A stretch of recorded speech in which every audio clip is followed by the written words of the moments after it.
My name's Token D Rock here with another stream. Hopefully, all of you are having a wonderful day.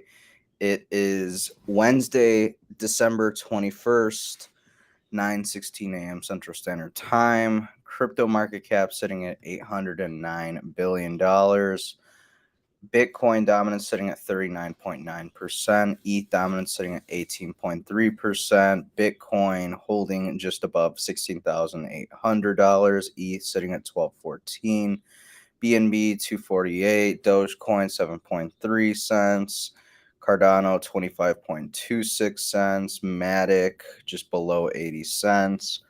A lot of bargains in the market, guys, but I'm going to show you here in a second. I think the market's going to go a bit lower.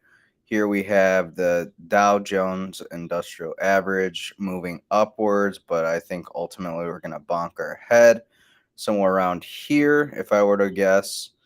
And ultimately, we will go lower as the year comes to a close, heading into January. Looking at the 1 minute chart, Bitcoin did dump down below 16,750. Has since then rallied up to roughly 16,850.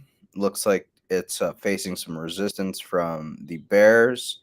Looks like bears are keeping the price action below this for the time being. Again, looking at the 1 hour chart, things aren't looking too great either. I mean, we haven't broken higher than 17K for nearly roughly a day's time. I think ultimately this was just a bounce on the way down. I think we're going to continue seeing some downside movement out of Bitcoin. I mean, looking at the daily chart, again, things aren't looking too great.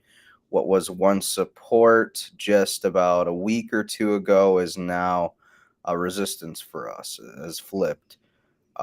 Meaning we have to retest these lows down here. And if they hold, then we can potentially proceed higher. But if they don't hold, right around 16.4, 16.6. We could see $16,000 Bitcoin in the cards. Um, Looking at the DXY, again, DXY being very indecisive with what it wants to do. Again, if this rips higher, crypto and stonks get shredded to pieces. If this goes down, they rip, meaning they rally to the upside. Hal Finney on the future of Bitcoin exactly 12 years ago. I see Bitcoin as ultimately becoming a reserve currency for banks, playing much the same role as gold did in the early days of banking. Banks could issue digital cash with grim anonymity. Sorry if I butchered that. And lighter weight, more efficient transactions. Pretty crazy how this has kind of come full circle. How is what he said is kind of becoming prophecy. We do see banks slowly adopting Bitcoin, slowly but surely. Bitcoin is more widespread and inclusive every day. A greater number of individuals and addresses around the world are hodling Bitcoin as we move closer to a future where wealth and financial access is more fairly distributed. Here we can see back in the day, back in 2009, only roughly 0.03 million people owned zero point zero 0.01 Bitcoin. Speeding forward to today, over 11.32 addresses, not people, own that amount of Bitcoin. Again, going way back to 2000. Like, look at this, you guys. So about a third of the people that hold um, zero point zero 0.01 Bitcoin hold zero point 0.1, and then roughly a quarter of that hold about a whole Bitcoin. But look at this, just how things have progressed as the years have gone on. More and more addresses holding Bitcoin in bigger and bigger quantities. So it's good to see for the space as a whole. Salvador citizens received $52 million of remittances processed using the Bitcoin Chivo app the first half of this year. Zero fees. In contrast, if they were to do those remittances, they'd have to pay fees. If they were to use Western Union, for example, anywhere between 10 and 40%. Imagine, only having a few $100s to send your family, and then the institution, Western Union, says cough up 10 to 40% of that, and we'll get your money to where it's going. Insanity. The Human Rights Foundation has donated $325,000 to fund Bitcoin development and projects. Pretty crazy stuff. Just in, 55 million Africans hold a Bitcoin or crypto, according to the Policy Center for New South. Um, and it's interesting to point out that roughly over 22 millions of these Africans happen to live in Nigeria, and they hold Bitcoin and crypto, according to that PCNS research study. And this is just the beginning. More and more countries are going to see the value in adopting Bitcoin. Again, it's a nice store of value, considering their central banks print money like crazy, even at higher rates than the Federal Reserve here in the States. Uh, Grayscale CEO on an ETF. Now more than ever, investors deserve protections of an ETF. Why is Gary Gensler taking forever to prove a Bitcoin ETF? I'm not exactly sure. Is he colluding with SBF and others? Like some theories are being pushed out there. Yes, don't you go making that mistake. Just hodl Bitcoin. Here we have Peter Schiff quite a while ago saying don't make the mistake of buying that Bitcoin below $3,800 as a bargain just because the current price is better than 80% below its record high. Bitcoin's price could easily drop another 80% from here, and at $750 it would still be expensive. Now, hindsight's pretty interesting because if we look back at Bitcoin's price history, Bitcoin never fell to $750 from this 3,800. So what he was essentially spreading out there was FUD, fear, creating fear, uncertainty, and doubt in the market. And people like Peter Schiff are like, "Oh, Bitcoin will never recover from this crash." And that's what a lot of people at work tell me. They're like, "You're crazy. You're just buying an asset that keeps dwindling in value." And it's like, you don't even know the half of it. You don't understand Bitcoin halving or any of that. So continue to believe what you want. In a few years' time, I may be sitting on a beach uh, with a drink in hand, maybe a brewski with some friends, and soaking up some sun because I believed in the technology. I believed in the asset. I believed in what it has to offer and going into the future that we find ourselves. Grayscale CEO saying Bitcoin is for people around the world who are being directly harmed by the way governments control their money, and that's why we see so many Africans adopting Bitcoin. That's why we see so many people across the globe adopting Bitcoin. Reality is inflation penalizes prudence, rewards non productive roles, funds fiat warmongering worldwide. Is it any wonder that people are becoming less prudent, less productive, and less peaceful? Thankfully, Bitcoin fixes this. This clip is a clip with Jordan Peterson. I love the take. Here, remember when the Fed prints another $1 trillion is how much money they're printing. So that's how much $10,000 is in 100 bills. That's $1 million in 100 bills. Here's $100 million in 100 bills. Here's $1 billion in 100 bills, and then there's a trillion. Look at that. Pretty crazy stuff. Bitcoin miner Core Scientific to file for Chapter 11 bankruptcy. Pretty crazy stuff. If you guys know anything about them, they provide roughly 5% of global hash rate. So we could again see Bitcoin tank a little bit as a result. They may potentially sell off some of their Bitcoin to essentially to what's it called? They may just liquidate their Bitcoin, I believe. So something to pay attention to. CEO of Paxful, Ray Paxful, just sent this email to 11 million users. They're saying integrity trumps all. CEO of Paxful made the decision to remove ETH from the marketplace as of uh, tomorrow. Why exactly? Well, biggest problem in the world is economic apartheid as the root of all humanity's pain. I want to see a world where Bitcoin frees billions of people held back by this evil system, especially those unnecessarily harmed in the global south.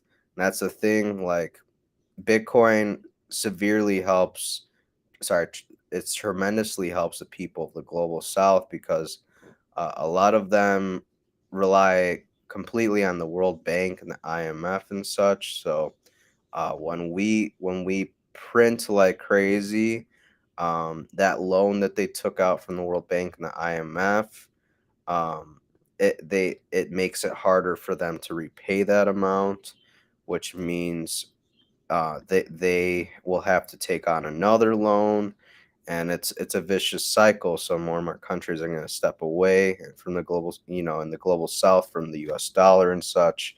This is why I built Paxful to achieve this mission. It is truly what drives me. It's from the heart. It's personal for me. So here are the reasons why I'm removing ETH from Paxful. E-switch from proof of work to proof of stake. Proof of work is innovation that makes Bitcoin the only honest money there is, whereas proof of stake has rendered ETH essentially a digital form of fiat. ETH is not decentralized, controlled by a small group of people, and one day you will need permission to use it. Yeah, ETH had some utility on real use cases such as credit and lending, but it thrives because of tokenization. Tokens that ETH has spawned have been scams that have robbed people billions. They've stolen valuable momentum away from Bitcoin and cost us years on our mission. In short, our industry is under attack right now, which means our responsibility to protect our users is greater than ever before. We are not perfect, but we'll always do the right thing, even if it's not popular, even if it costs us money. Payoff for all the humanity will be so great that the billions of scammers have stolen via tokens will seem like pennies. By comparison, you have my word as a CEO and a human being. And as a human being, that I will always put purpose before profit. We're really going to do this, brothers and sisters. This is the way. Ray, CEO and founder of Paxful. Pretty interesting. I do think he's on to something regarding Ethereum. I mean, as we've discussed a few times before, they are all, Ethereum is all for the OFAC. You know anything about that? That's pro censorship. So they'll be able to censor things on the blockchain, whether it comes to protocols, ideas, etc. If it doesn't, you know, if the people in power that hold the most Ethereum because of proof of stake, those said individuals will be able to vote against the idea, the proposal, the protocol, whatever it may be, and they will choose to censor it. So ETH is not as great as everyone thinks. Ethereum founder Vitalik saying he deeply respects the Cosmos ecosystem for being one of the few to push technical vision. Would be amazing to host Vitalik Buterin on my YouTube channel, talk more about that and his views on the app chain thesis, interchain security, and IBC. IBC is basically how blockchains can be interconnected, and Cosmos is one of the protocols out there trying to make that happen. It's kind of cool to see an endorsement.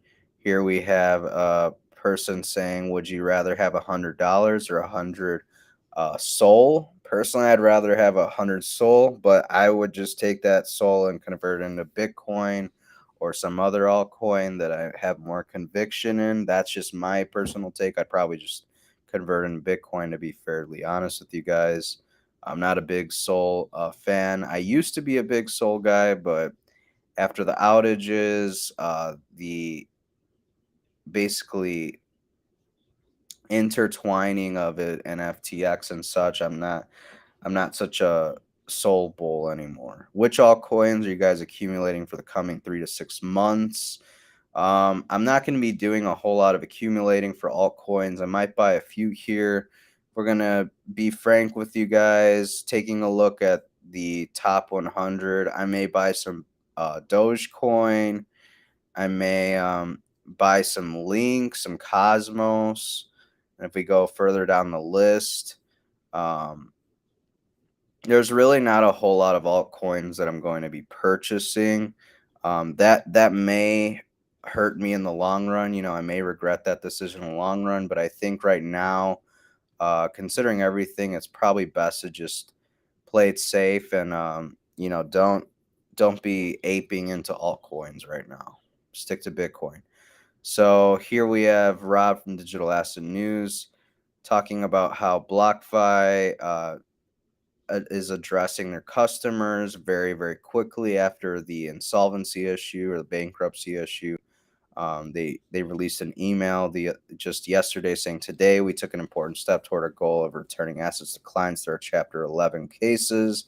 It's our belief that clients unambiguously own the digital assets in their BlockFi wallet accounts. As such, we filed a motion requesting authority from the U.S. Bankruptcy Court to allow clients, to withdraw digital assets that are held in their BlockFi wallet accounts. We will be seeking similar relief from the Supreme Court of Bermuda with respect to BlockFi wallet accounts held at BlockFi International Ltd. This motion does not impact withdrawals or transfers from BlockFi interest accounts, which remain paused at this time.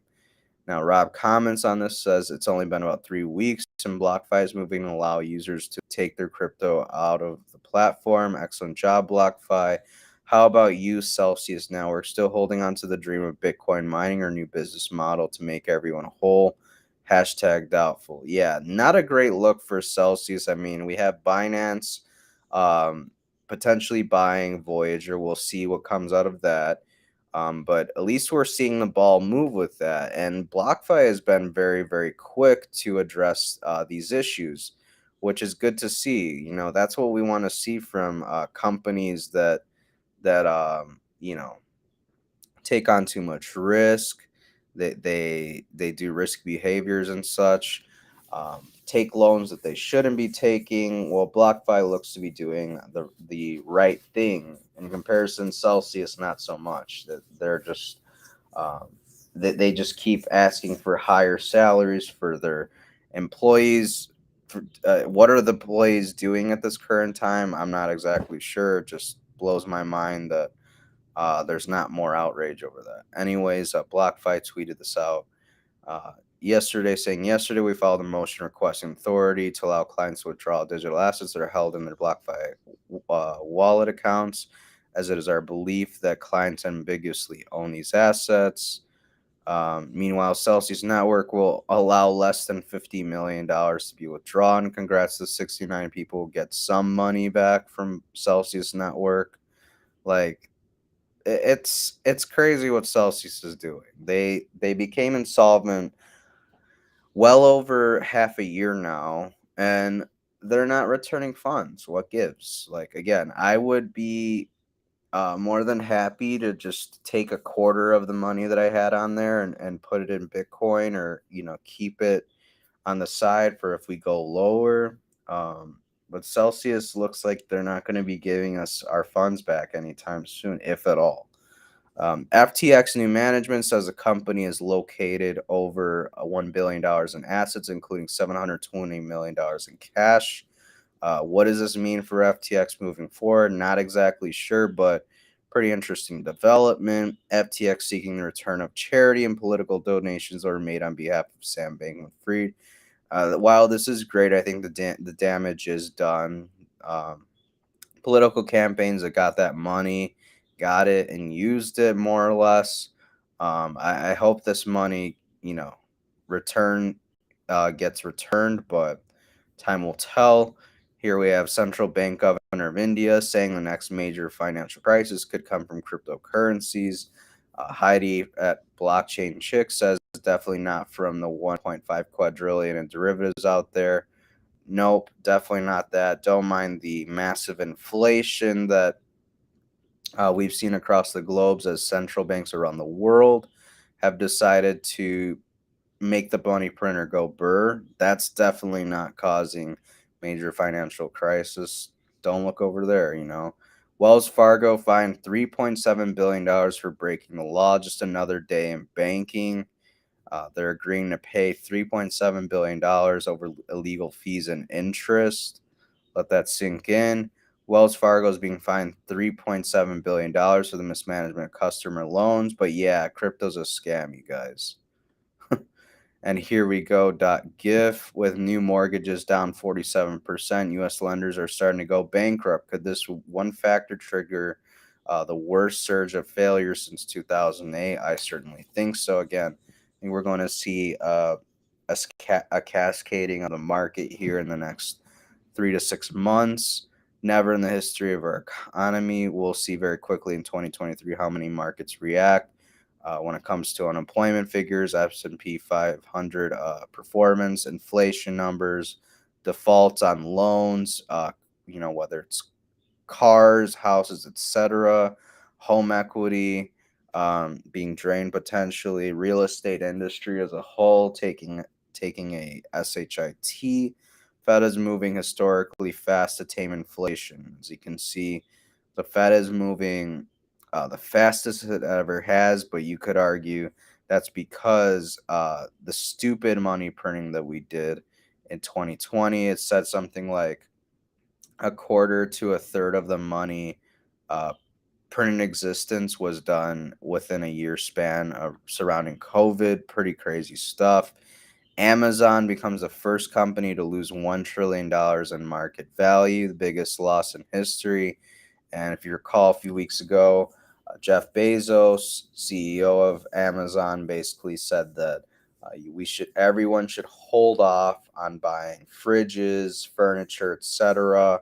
Basically, big dollar purchases because a recession is on the horizon. It is looming in the background. Some of us already, know it's here, but a lot of people are just thinking it's still on its way. It's already here, you guys.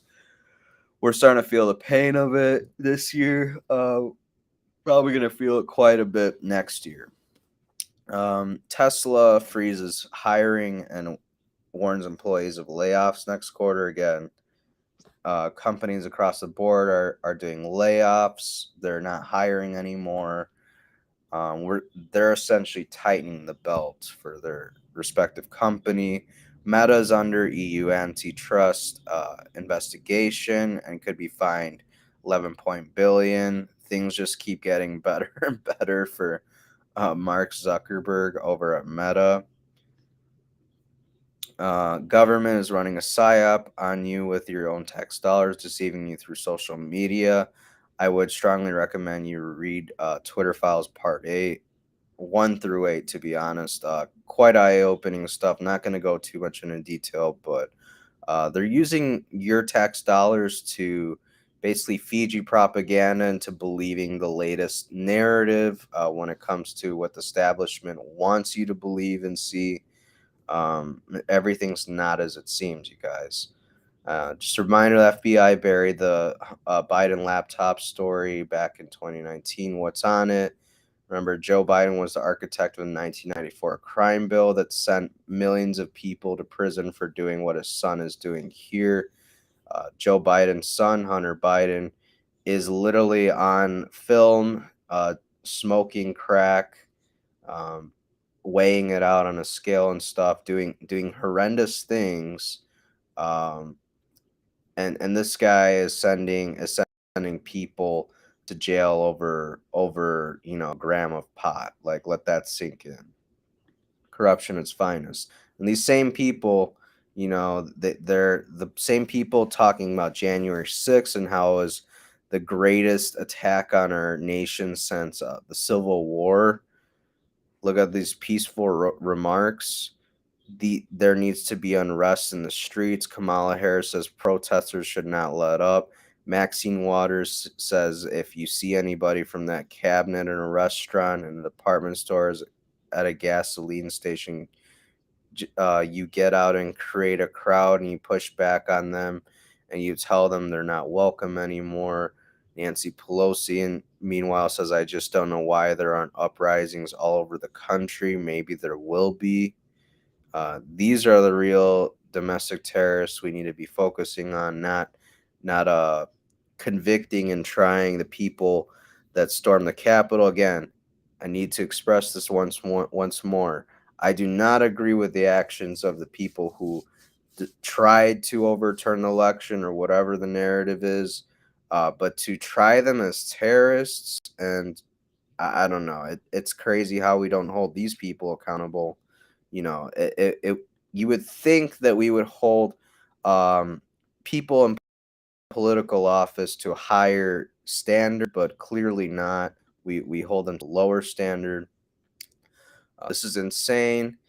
Rand Paul saying, I wonder how long it would take the clerk to read. This is the latest $1.7 trillion worth omnibus spending bill that the government wants to pass through. That includes some. Here we go. It's 4,155 pages. $1.7 trillion, $45 billion worth of that 1.7 trillion supposedly going to Ukraine. There's a bunch of unrelated laws.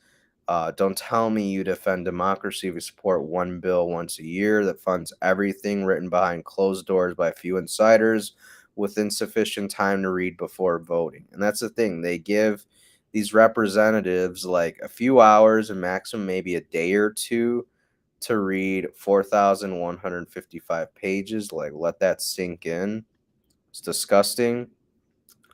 Ukrainian President Zelensky is set to travel to D.C. and meet with Congress this week, where he's expected to ask them for more funding. At this point, treason when we have homeless veterans, seniors who can't afford to eat, and families who can't heat their homes. Meanwhile, this guy and this guy make a lot of money from the 45 billion that gets sent over to them as form of aid. It's all BS, you guys. McConnell, Senator Graham, Romney, probably Pelosi too. A bunch of politicians are going to benefit in the millions of dollars from the whole thing going on in Ukraine. Just a reminder, when Donald J. Trump wanted $5 billion to secure the border, the government shut down for a record 34 days. Tomorrow, they're giving Ukraine $45 billion to secure theirs. The omnibus artificially infuses $1.7 trillion in the economy. This will further inflation. Then it's a wash, rinse, repeat till the dollar collapses inevitably. Yeah, pretty crazy stuff. And people are just like, yeah, but they need the money. Another news, Carrie Lake, lady who was running for governor over in Texas, will be going to trial. A ruling just came out. Two claims are moving forward to the trial phase, chain of custody challenges and intentional malice regarding widespread tabulator/printer breakdowns. Pretty massive stuff. Will more and more information come out pertaining towards potential fraud in the governor race over in Arizona? Again, only time will tell. But pretty crazy stuff. Again, she does need to provide evidence. Whether she can do that or not, I'm not entirely sure. But pretty interesting that ruling just came down regarding that here in the past 24 to 48 hours. Again, if more comes to light of that, we'll discuss it at a later date. 2019, just a few months before the COVID-19 pandemic, event 201, coronavirus simulation was held by Bill and Melinda Gates Foundation, Hopkins, and World Economic Forum. Trump signed the universal flu vaccine executive order that Bill Gates met with him about in 2018. So again, it seems like they've been planning this for some time. Again, not trying to spread conspiracies, but kind of weird that they simulated COVID-19, just a few months before it actually kicked off. To see governments would react around the world. Brett Weinstein says nearly everyone is caught off guard by these shots. Many COVID dissidents were jabbed. Heather E. Haying, and I expected to be, but my mouse/telomere experience put us on high alert. RE Pharma, and that caused us to delay the investigate. The deeper we dug, the worse the picture is. Yeah, and that's the thing again. They lied about how effective certain medical procedures were.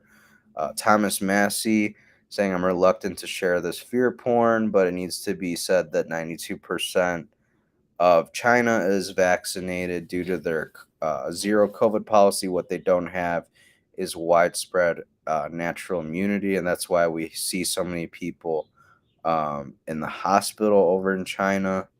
It's pretty crazy stuff. Again, exactly what they were saying was going to happen here is actually happening over there. And again, because people have no natural immunity over in China. Speaking of China, China's President Xi Jinping says China willing to deepen ties with Germany on world challenges. He hopes the German side can provide fair, transparent, non-discriminatory environment for Chinese enterprises in Germany. Chinese state media are, again, it seems like Germans and the Chinese are reaching some sort of agreement. Oil imports via Baltic Gdansk, I don't know how to pronounce that, to reach a record 2.6 million tons in December as Poland and Germany seek to replace Russian crude.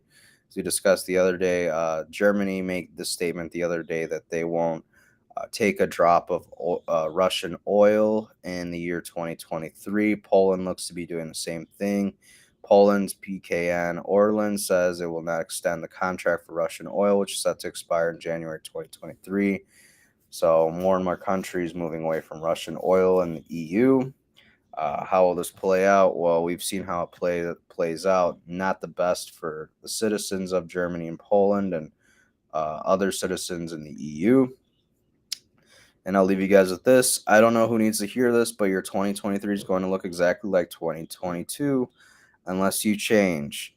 Personally, I'm not, again, not financial advice, but I'm trying to pay off some credit cards here and there because interest rates are going to continue upwards at least for the next 6 to 9 months, if I were to guess. And you don't want to be drowning in debt, especially when assets are going to become cheaper, like Bitcoin and such. So you want to take advantage. That's the golden opportunity to buy when everything's down. You don't want to be drowning in debt. That's not going to be fun. You're going to miss golden opportunity, golden egg, so to speak. But that's just my opinion. What do you guys think? Let me know down below in the comment section. What altcoins are you looking to stack here for the next 3 to 6 months? Let me know down below. If you guys enjoyed today's video, please like and subscribe. Hit notification bell to be notified when we go live next. I will see you guys all tomorrow at 9:15 a.m. Central Standard Time.